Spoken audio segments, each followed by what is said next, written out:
A very thin glass rod of length L has a positive charge uniformly distributed on it. It lies along the x-axis between x equals 0 being the origin and x equals L.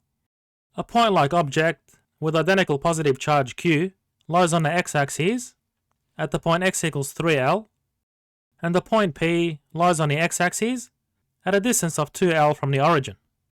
And we're asked to calculate the electric field at point P. So the net electric field at point P is equal to the electric field due to the glass rod plus the electric field due to the point charge.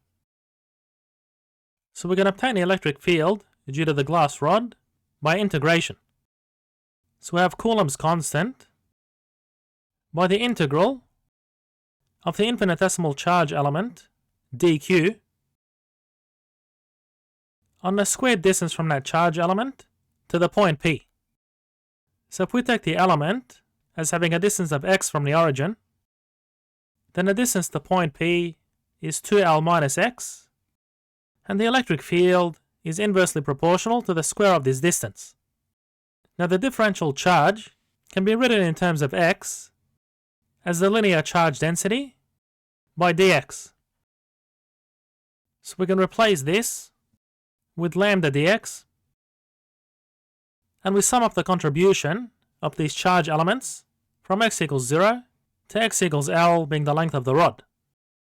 And note the electric field due to this rod acts in the x direction. So we have the constant unit vector in the x direction. And we can evaluate the integral using u substitution. So we have u is equal to 2L minus x. So du is equal to minus dx.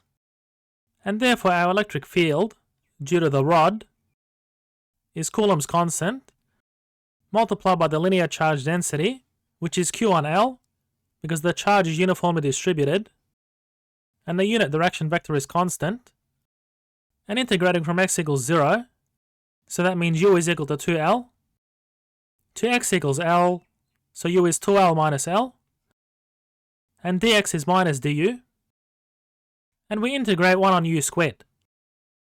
So what we get is kq on L by I hat, and integrating u to the minus 2, we get u to the minus 1 on negative 1, multiplied by minus 1, which is 1 on u.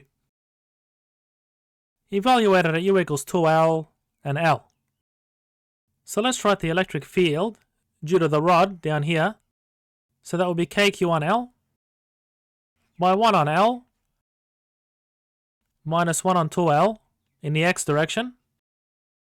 So our electric field due to the rod, which can be simplified as kq on L by 2L minus L on 2L squared.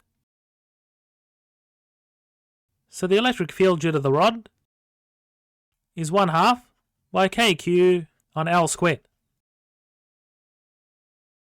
Now the electric field due to the point charge acts in the opposite direction. So that's equal to k by q on the squared distance to point P. So that will be L squared. So therefore the net electric field at point P is equal to minus 1/2 by kq on L squared in the x direction.